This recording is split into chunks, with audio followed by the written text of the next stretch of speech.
Assalamualaikum warahmatullahi wabarakatuh. Perkenalkan, nama saya Septi Aliza Putri, NIM PO72 201211771 dari kelas 2B Keperawatan. Nah, jadi di sini saya akan menjelaskan bagaimana peran perawat dalam penyuluhan gizi. Nah, jadi kita perlu tahu apa saja sih peran seorang perawat. Nah, menurut Konsorium Ilmu Kesehatan tahun 1989, peran perawat terdiri dari sebagai pemberi asuhan keperawatan. Nah, peran ini dapat dilakukan perawat dengan memperhatikan keadaan kebutuhan dasar manusia yang dibutuhkan melalui pemberian pelayanan keperawatan.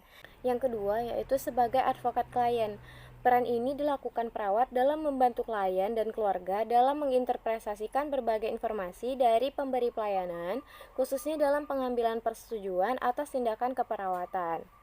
Yang ketiga yaitu sebagai edukator. Peran ini dilakukan dengan membantu klien dalam meningkatkan tingkat pengetahuan kesehatan, gejala penyakit, bahkan tindakan yang diberikan sehingga terjadi perubahan perilaku dari klien setelah dilakukan pendidikan kesehatan. Nah, yang keempat yaitu sebagai koordinator.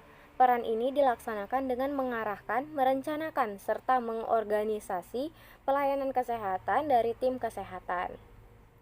Yang kelima yaitu sebagai kolaborator. Peran ini dilakukan karena perawat bekerja melalui tim kesehatan yang terdiri dari dokter, yang terdiri dari ahli gizi, apoteker, dan lain-lain. Lalu yang keenam sebagai konsultan. Perawat berperan sebagai tempat konsultasi dengan mengadakan perencanaan, kerjasama, perubahan yang sistematis dan terarah sesuai dengan metode pemberian pelayanan keperawatan. Lalu yang ketujuh yaitu sebagai pembaharu. Nah, jadi perawat mengadakan perubahan yang sistematis dan terarah. Lalu selain perawat memiliki peran, perawat juga memiliki fungsi. Nah, seorang perawat mempunyai fungsi yaitu yang pertama adalah fungsi independen, yang merupakan fungsi mandiri dan tidak tergantung kepada orang lain.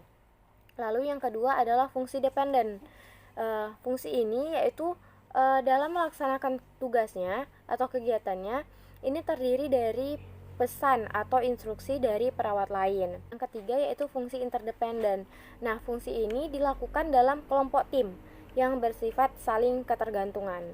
Nah, dalam menjalankan perannya untuk membantu mengatasi masalah gizi pasien, baik itu di rumah sakit, di puskesmas, maupun komunitas masyarakat, perawat seringkali bertindak sebagai penyuluh kesehatan.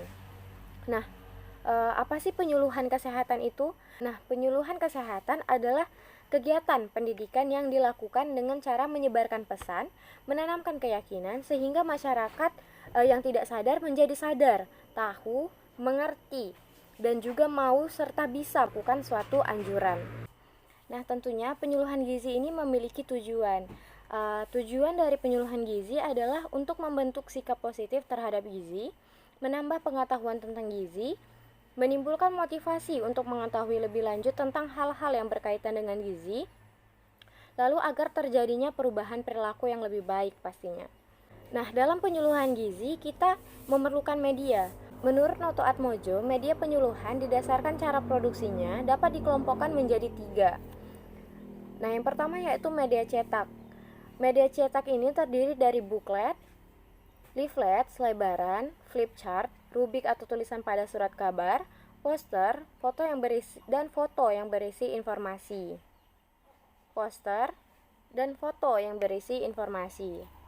Yang kedua yaitu media elektronik. Media elektronik terdiri dari TV, radio, video, slide, dan film. Yang ketiga yaitu luar ruangan. Luar ruangan ini bisa seperti pameran, banner, TV layar lebar, spanduk, dan papan iklan. Sekian yang dapat saya sampaikan, terlebih dan terkurang. Jika ada salah, saya mohon maaf. Wabillahi taufiq wal hidayah. Wassalamualaikum warahmatullahi wabarakatuh.